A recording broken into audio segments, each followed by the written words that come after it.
Thank you, Takeshi. I always find these sessions massively useful and so many true points there, especially the business card thing, where it has to a lesser or greater extent died off in other parts of the world. It was just last week, I had an ex-colleague in town and an old friend from when we both lived in China. And in China, business cards really have died out. You know, you've got WeChat, Weixin, you just scan each other to get each other's information, and you're just not used to that business card culture anymore. And he mentioned that he ran out of business cards halfway through his trip and just shrugged it off. So he clearly didn't understand how important that was and the meaning behind it. And I just felt really embarrassed for him. Another memory that always sticks in my head after working in Japan for a few years is going to Australia when I covered the APAC market, and someone flicked their business card at me, and I thought, my goodness, number one, you could have put my eye out.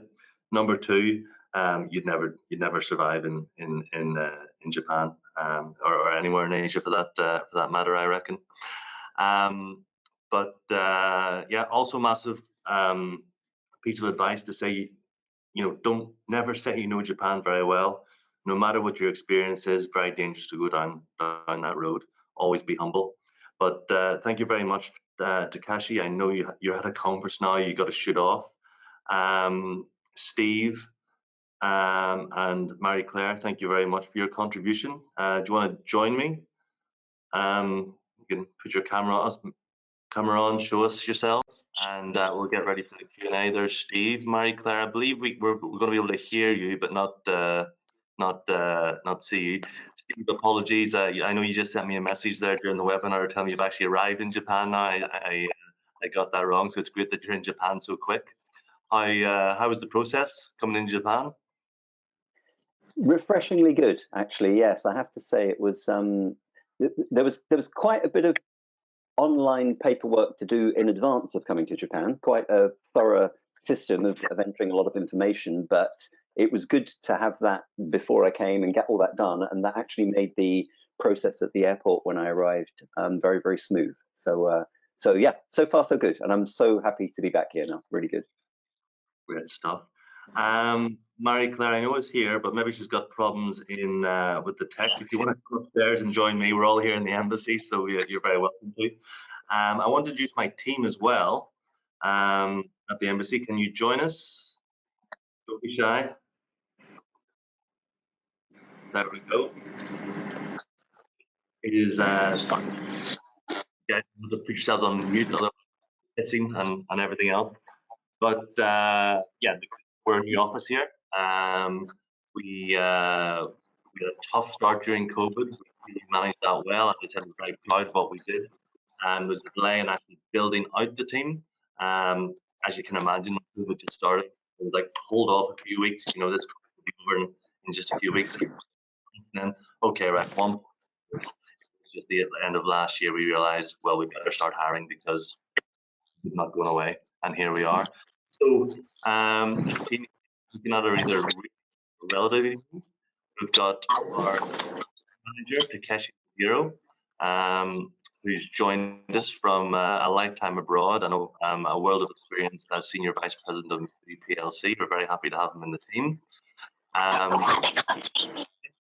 Is our Senior Trade Officer. She's going to be focusing on food and drink. And I'm sorry, I should have said that Takeshi will be focusing on advanced manufacturing and engineering.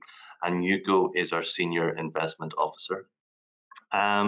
So with that, we're super tight on time. Great information there. There was a theme. It's all very positive. There's opportunities. So let's fire straight into the questions. First one is, will there be a visit to Japan? I assume that means, will there be an organized visit to Japan? Yes, there will be. First one will be FoodX on the 7th to the 10th of March. Invest and I have a pavilion there.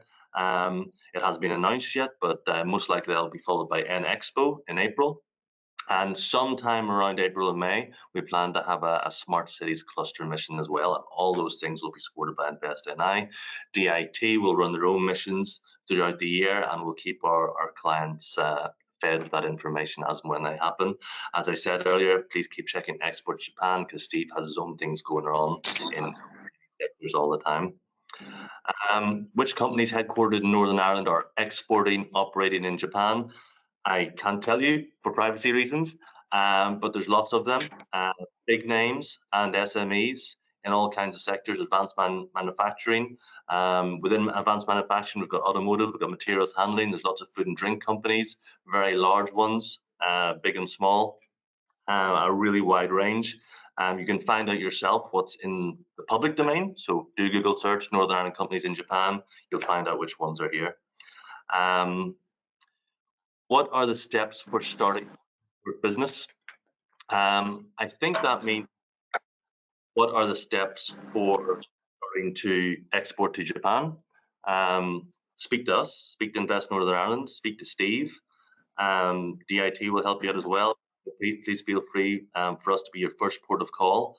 That's a big question, but one thing I would say is that 20, 25 years ago in the whole world, you worked through an intermediary, an agent, a distributor, an importer. You needed someone else to represent you elsewhere. I felt that changing myself early 2000s, where you could just start going directly to customers. Communications made it easier. That never happened in Japan.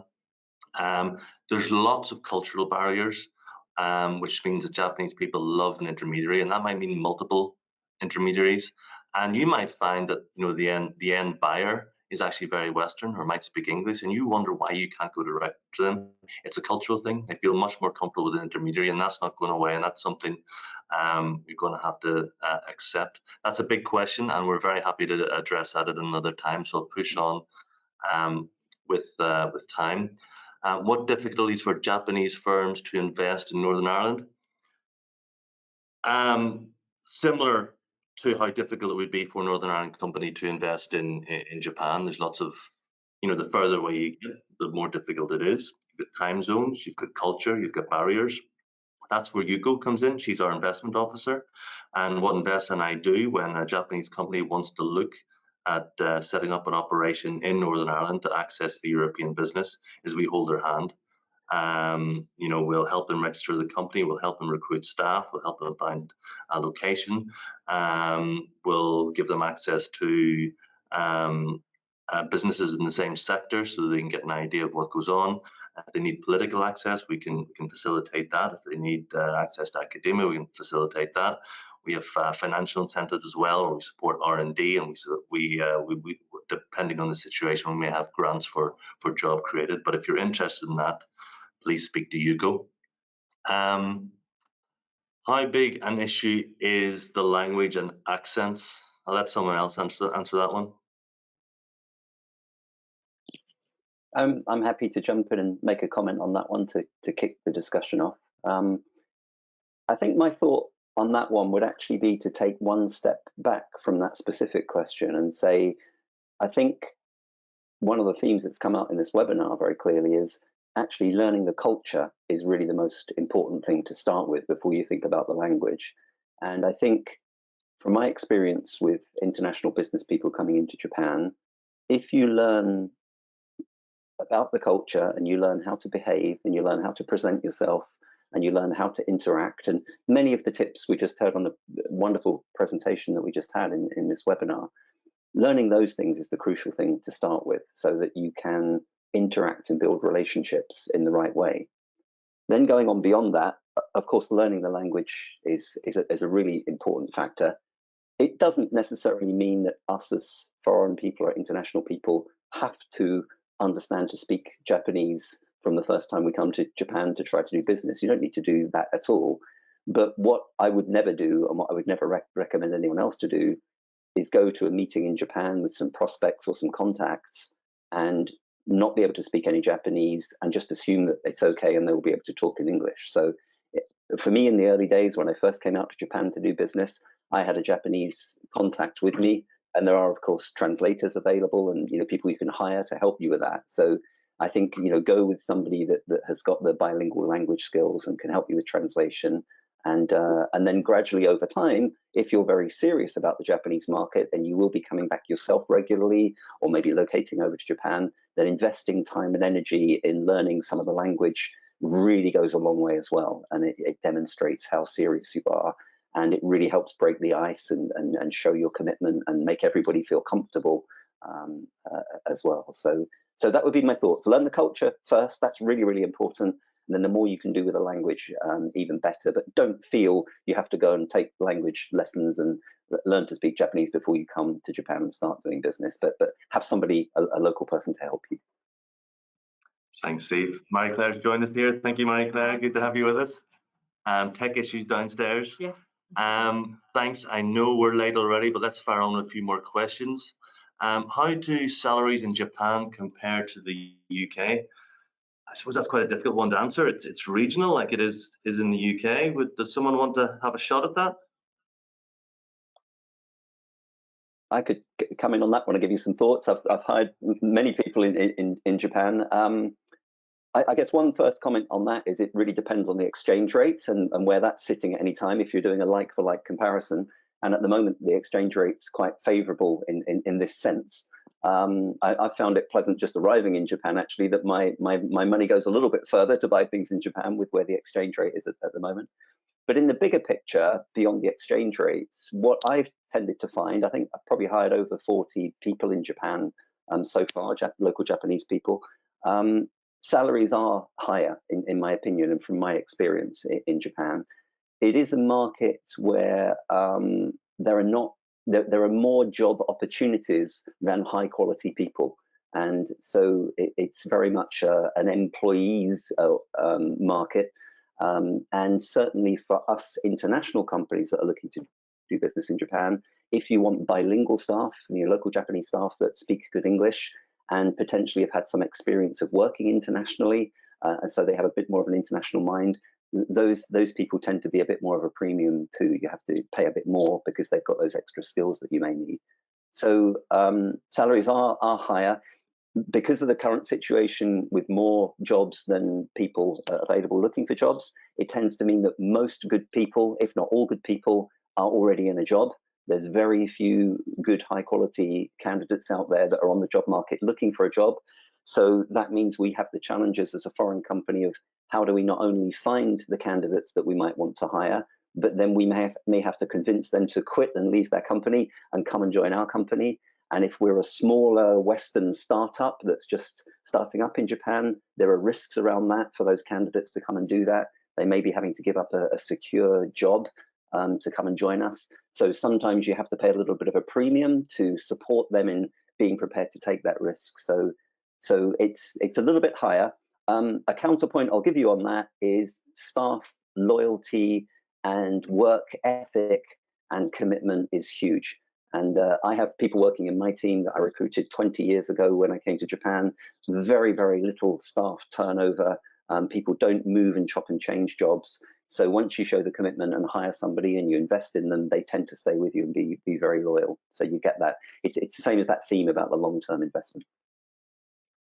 Thanks, Steve. I'm glad you're enjoying the exchange rate. It wasn't pleasant for us when we were back in Northern Ireland. How receptive is Japan to consulting services? So I guess that's British consulting services operating in Japan. We have a number. Northern Ireland has a number of consulting services in fintech. And I guess my experience is that Japan is a little bit behind when it comes to modern fintech services, AI, IoT, and there is a gap there in the market. Does anyone want to expand on that? I would just make a reference back. I think I included it on one of my slides a few moments ago. That one of the interesting things when I looked at the data a little more deeply was that point about the UK export around 50% goods and 50% services. So it's not just product that we're good at. We're very good at services, and of course, consulting services are very much part of that. So I think it's a difficult question. I appreciate the question, and it's great that somebody in the audience is asking it. It's a good question, but it's a little bit difficult to talk about consulting services broadly because it really depends on the detail of what that is. But certainly, I would say there are many UK companies that are providing consulting services to Japanese companies. So if you've got a product or a service that the Japanese side needs, then absolutely the opportunity is there. Yeah. Sorry. Yeah, no, Mark, I was just going to say that, some of the large British consultancy companies like EY, PwC, etc., are operating really successfully in Japan. Can also make a plug for the BCCJ, the British Chamber of Commerce in Japan. There's many consultancy companies who are members of the chamber here, and they give a lot of help to companies who are here, either to set up or just to network, to really find their feet in Japan. So, I'd really encourage you all to look at their website as well, the BCCJ, and they are actually also members of the UK Chamber of Commerce network. So, they can also give you information on events and networking opportunities that they're also creating. Great. Thanks for your time, everyone. I see there's lots of people have stayed on, even though we've run over. We'll fire through the last couple of questions. How do we get on the FoodX trip? Might be difficult because the deadline was 10 days ago. Give me a shout, send me an email, we'll get back to you and see if we can work something out. All our contact details, by the way, will be on the InvestNI website under Spotlight on Japan after this. Might take a day to get everything uploaded. What is the best way to get hold of a distributors list of Japanese companies? Contact us and we'll try and help you. That's exactly what we do. We try and match you up with distributors or importers or direct retailers or whatever we can do. So we need to, we'll dig in, we'll speak about it, we'll really understand your business, and we'll try and match you up to whoever is best for you. Another one about the exact entry requirements, as Steve was saying. There's not much to do, actually. There's not much to do. I mean, anyone can enter. You can enter quite smoothly if you're triple vaccinated. I think anyone who's been vaccinated in the UK will be fine. There's certain vaccinations that aren't accepted, like Sinovac or Coronavac and things like that. But anyone in the UK will be fine. If you're not vaccinated, you can still enter. You just need to take a PCR test 72 hours before you arrive. Okay, look, we're almost 15 minutes over. Thanks everyone for staying so long. Massive thanks again to Takeshi and Steve and Marie Claire for their presentations, and thanks to Yugo and Takeshi and Megumi for joining us as well. As I said, please reach out to us with any further questions. If you don't, I see lots of familiar names joining us today, and there's some names I don't know as well. If you don't know my details, then please get them off the Spotlight to Japan section of the Invest Northern Ireland website. Thank you very much, everyone, and enjoy the rest of your day. Thank you, everybody. Thank you. Bye now. Thank you.